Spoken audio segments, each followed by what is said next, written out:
Halo teman-teman, selamat datang di FBC Barber School Indonesia. Kali ini saya sedang ada perjalanan nih ke Jakarta, teman-teman ya. Nah, di sana saya akan memberikan teori kelas dan juga saya bawa tim. Di sana ada Afirman, halo Afirman. Nah, itu FBC cabang Bandung. Dan ada Tio. Nah, Afirman sama Tio adalah owner dari Amigos Barbershop, teman-teman ya. Jadi ke sana untuk ngajar di FBC Barber School cabang Jakarta. Oke, senyum Bang.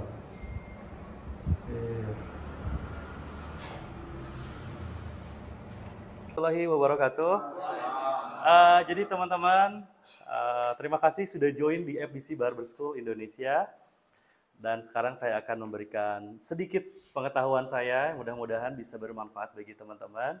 Dan mudah-mudahan teman-teman bisa sukses di bidang cukur atau di bidang barber, teman-teman.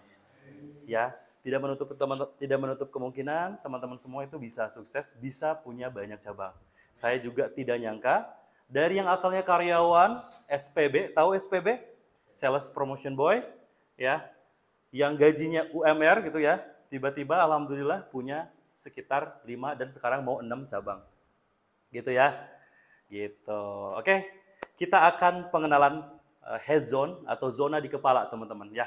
Bisa dilihat teman-teman di area, sorry Bang, Abang yang jadi model sini. Oke, gak apa-apa jadi model. Jadi teman-teman, di sini adalah area nape, di sini adalah area coronal, dan yang paling luar ini adalah occipital bone, tulang yang paling nonjol, di mana ini bisa jadi patokan untuk membuat low, membuat middle atau high. Kalau membuat low, bikin polanya berarti baseline-nya pakai nomor 1,5 atau 2 di bawah tulang occipital. Tapi kalau mau bikin medium atau middle, lurus, ngikutin tulangnya. Kalau mau bikin high, seperti model-model cepat, undercut, masuk ke dalam bikin polanya. Paham ya? Nah, jadi ini sebagai alat bantu untuk menentukan apakah mau bikin low, middle, atau high. Paham ya teman-teman? Oke, di sini adalah temporal. Area yang melengkung di sini adalah kontur, di mana area kontur ini biasanya diisi oleh ketebalan rambut, teman-teman. Sehingga terlihat square atau terlihat lurus kalau kita buat medium atau middle. Dan kalau buat low, biasanya di sini lebih ada volumenya, sehingga lebih nyerong di sini gradasinya. Ya, gitu. Kalau high biasanya dihabisin. Gitu. Itu biasanya di area kontur. Hati-hati, jangan sampai Abang bikin middle gradasinya atau zona transisinya di tengah-tengah kan. Jangan sampai masuk ke dalam pas bikin pola pakai nomor 2-nya masuk ke kontur. Jangan. Oke, paham ya? Gitu. Nah, yang bagian depan ini adalah frontal. Frontal itu di area poni, dan biasanya salah satu untuk menentukan model rambut itu di sini loh, teman-teman. Ya. Coba teman-teman. Model belah samping. Yang di belah samping apanya coba? Poni? Poninya juga. Model belah tengah atau curtain. Curtain artinya apa sih? Gordeng ya. Jadi kayak gordeng, ini kayak gordeng nggak? Ya. Curtain itu adalah goreng memang kayak gordeng, jadi belah tengah.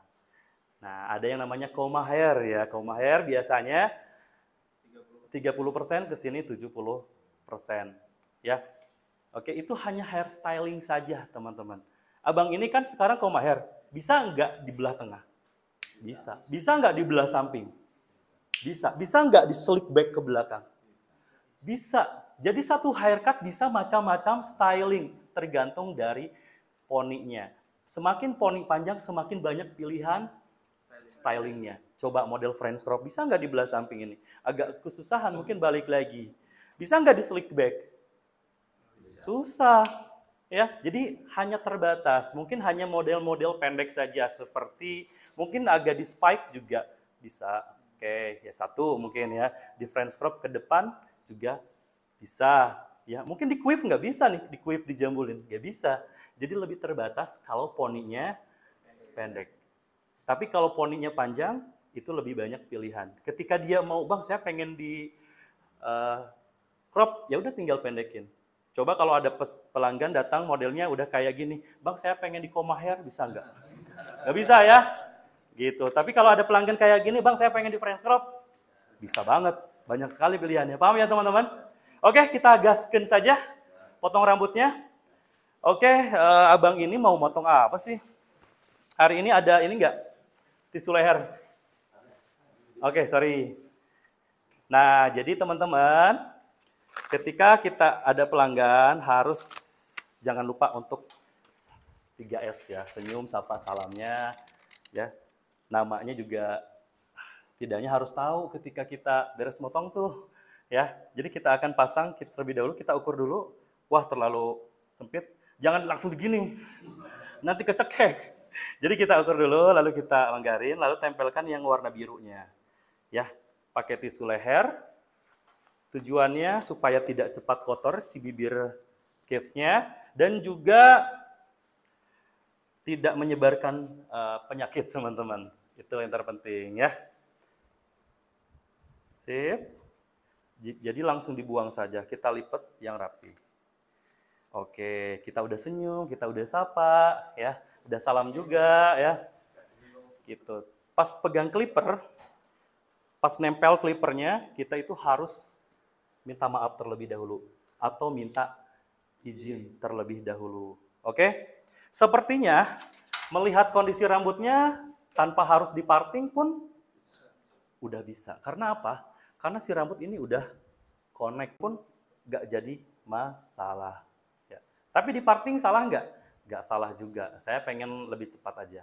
Oke? Nah, pertama-tama saya akan membuat pola menggunakan guard clipper nomor 1,5. Boleh pakai nomor 2, boleh juga.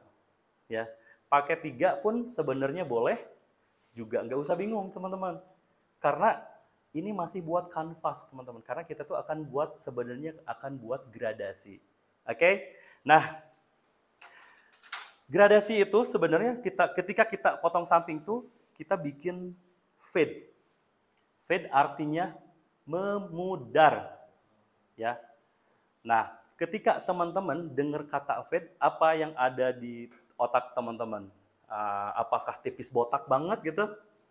Atau gradasi atau seperti apa? Pak, gimana Pak? Gradasi ya, oke. Jadi yang dikatakan gradasi itu biasanya dari nomor 2 ke bawah.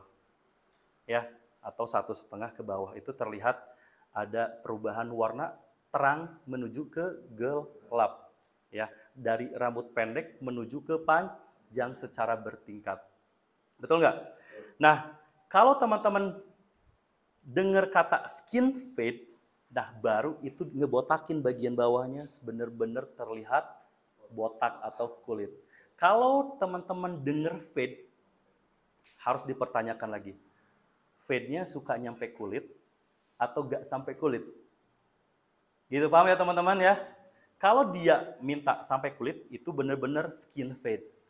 Ya, kalau nggak nyampe kulit disebut fade juga udah betul. Tapi di sini disebutnya regular ya teman-teman ya. Oke. Nah, kalau kita bikin rendah terus bikin polanya botak bagian bawahnya itu disebut low skin fade. Tapi kalau misalkan kita bikin rendah tapi di sininya cuman pakai 1, nggak terlalu tipis, kita sebutnya fade. Karena fade sendiri artinya memudar. Nah, memang kebanyakan di Indonesia dengar kata fade tuh udah identik dengan yang botak tuh ya. Bikin polanya botak ya, padahal kita harusnya tanya dulu, fade-nya suka nyampe kulit atau nggak nyampe kulit? Ya, kamu mau skin fade atau nggak nyampe kulit ya, yang fade biasa? Oh, saya pengen yang nyampe kulit, nah itu berarti skin fade. Nah, tinggal tanya, mau rendah, mau sedang, mau tinggi. Ketika teman-teman udah bisa bikin gradasi, semua gaya rambut itu bisa dikombinasikan dengan potongan tersebut.